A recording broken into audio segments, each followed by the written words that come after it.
विधायक लक्ष्मण सिंह यादव की भ्रष्ट और लापरवाह अधिकारियों को दो टूक, चेतावनी, पकड़ेंगे तो होगी सख्त कार्रवाई।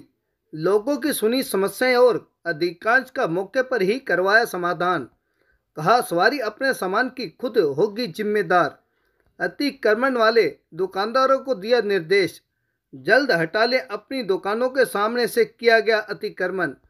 वर्षों से खराब पड़ी ट्रैफिक लाइट होगी दुरुस्त। प्रॉपर्टी आईडी की समस्याओं का भी किया जा रहा है समाधान। लोगों को नहीं आने दी जाएगी कोई परेशानी। नगर परिषद में समाधान शिविर में लोगों की समस्या सुनने पहुंचे थे विधायक लक्ष्मण सिंह यादव। अपनी समस्याओं को लेकर विधायक लक्ष्मण सिंह यादव के सामने पहुंचे रेवाड़ी शहरवासी। शिविर में विभिन्न विभागों के अधिकारी रहे मौजूद। रेवाड़ी से राजकुमार के साथ भानु शर्मा की रिपोर्ट। मैं धन्यवाद करना चाहूँगा, आप सब लोगों ने मिलकर मेरे को जिम्मेवारी दी है। दूसरा ये 9 से 11 बजे तक का समय था। मेरा लेट आने का कारण दो ही रहे। एक तो वहीं इतनी ग्रीवेंसेस हो जाती हैं तो उनको सुलझाने में, और जब मैं आया भी लेट इसलिए कि तब तक ग्रीवेंस निमट जाएंगी। अधिकारियों से बात करेंगे क्या क्या आई है, क्या क्या समाधान उससे हो सकता है, तो उस पर विस्तार से चर्चा मुझे करनी थी। दूसरा, जब मैं आया हूँ तो रजिस्टर में एंट्रियाँ कम है और मैं आया हूँ तो एंट्रियाँ दबादब हो रही है। इसका कारण क्या है? क्योंकि इसका मतलब आप पहले से ले ही नहीं, आपने एप्लीकेशन 9 बजे से करके आ रहे थे अधिकारी। ये तो रवैया ठीक नहीं है। इस तरह के रवैये को मैं दोबारा बर्दाश्त नहीं करूँगा। सरकार चाहती है काम करे और काम करेगा वही रुकेगा। 1 महीने आप सबको मैं छूट दे रहा हूँ, 1 महीने के अंदर अंदर ये जो आज शिकायत है ये इनका समाधान हो जाना चाहिए, वरना जिससे भी पड़ेगी वो अपनी सवारी अपने सामान की जिम्मेवार होगी। आज पहला दिन है, क्या कहेंगे?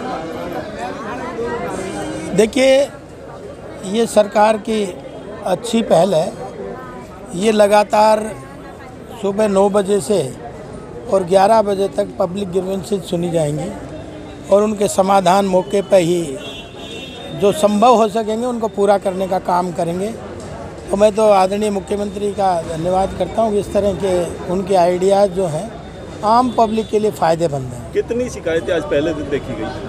आज मेरे से पहले 15 शिकायतें आई थी, लेकिन 55 शिकायत के आसपास अब टोटल हुई है और समाधान के लिए अभी हमारी अलग से एक बैठक और है, उस पर हम विस्तार से उस पर चर्चा करेंगे। विधायक जी, आपके आने से पहले जैसा पता चला, आपने भी देखा कि कोई शिकायतों पर गौर नहीं फरमाया गया। 2 घंटे देरी हो गई कहीं ना कहीं। 9 बजे जो शिविर लगना था 11 बजे शुरू हुआ। नहीं, मेरा तो काम इसमें केवल ये देखना था कि व्यवस्थाएं किस तरह की हैं, अधिकारी काम कर रहे हैं कि नहीं कर रहे, क्योंकि ये सब अधिकारियों के काम है। सरकार ने इस व्यवस्था को अधिकारियों को जिम्मेवारी दी है ताकि वो ये जनता का किस तरह से समस्याएं उनका समाधान ढूंढ सकें। समस्याएं आज भी, और मैं केवल यही आया हूँ कि आज कितनी समस्याएं आई और उस पर कितनियों पे समाधान हुए और कितने पेंडिंग हैं, तो वो निरंतर प्रक्रिया, सतत प्रक्रिया है, उस पर हम काम कर रहे हैं।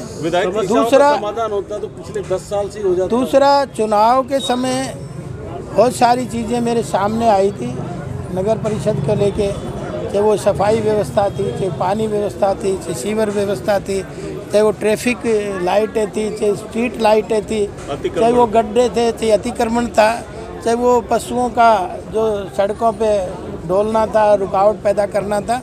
इस तरह की सारी समस्याएं चुनाव के दौरान आई, तो मैं एक एक चीज़ के ऊपर उस पर फोकस करके और आज उसके समाधान ढूंढने का प्रयास कर रहे हैं ताकि आने वाले समय में ये सारी समस्याओं का हम निदान पा सकें। बड़ी समस्याएं थी, जैसे लाइटों की समस्या थी, सड़कों की समस्या है। कब तक का अल्टीमेटम आपने दिया है? देखिए, लाइट का तो हमने दिवाली तक कह दिया है। सारी लाइटें जो जलनी चाहिए, कोई भी बंद हो। आप बोल लो, आके आप बोल लो। इसलिए लाइट का हमने कहा है कि दिवाली का त्यौहार आ रहा है, धनतेरस तक सारी लाइटें जलनी चाहिए और बाकी नई लाइटें हैं वो हमने सभी पार्षदों को कह दिया है कि भाई जहाँ भी नई लाइटें लगनी है, आई हुई हैं, वो अपने अपने वार्डों में उनको लगवा लें। बाजारों में निकलने तक की जगह नहीं है। अतिक्रमण एक बहुत बड़ा नासूर इस शहर के लिए कहा जाए। हमने कल सब ट्रेड यूनियंस को बुलाया है, सब व्यापारियों को, उसमें जो भी उनके अध्यक्ष हैं, जो भी उनके पदाधिकारी हैं, उनको कल 11 बजे यही मीटिंग बुलाएंगे। उनको कहेंगे भाई आप हमारा इस अतिक्रमण पे सहयोग करें ताकि बाज़ार का अतिक्रमण हटे, ताकि लोगों को सुविधाएं उसकी मिल सकें। पहले हम उनके ऊपर जिम्मेवारी डालेंगे, पर फिर जो व्यवस्था बनेगी कानूनन टेक्निकल तरीके से उस पर काम करेंगे। कल विधायक जी आप एक पार्क में गए, वहाँ की दुर्दशा देखिए आपने, सामने कूड़े का अंबार लगा हुआ है, पूरा पार्क एक तरह से जंगल बना हुआ है। आखिर इस दुर्दशा के लिए जिम्मेवार कौन है? लगातार कह दिया जाता है काम करेंगे, होगा, लेकिन ये दुर्दशा टेंडर हो रखा है, उसको पैसे दिए जा रहे ठेकेदार को, फिर इस दुर्दशा का आखिर जिम्मेवार कानून पैसे का उस पे आज भी चर्चा हुई है कि भाई ये जो सीधा डंपिंग वार्ड तक जाए, ये जगह जगह जो कॉलोनियों के बीच में हम कूड़ा इकट्ठा करते हैं, उससे उन कॉलोनी वालों को परेशानी होती है।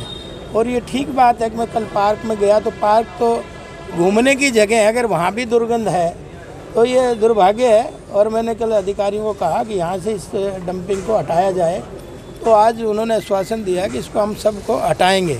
और क्योंकि आप देखिए डोर टू डोर कलेक्शन है कूड़े की, तो दिक्कत कहाँ आ रही है, कहाँ स्टोरेज क्यों बना रहे हैं, तो शहर में कोई परेशानी इसकी ना हो, इसके लिए हम सीधा डंपिंग वार्ड में इसको ले जाएंगे। दिवाली तक के निर्देश भी दिया आपने अधिकारियों को, एक कड़े लहजे के अंदर कहा, लगता है कुछ सुधार होगा?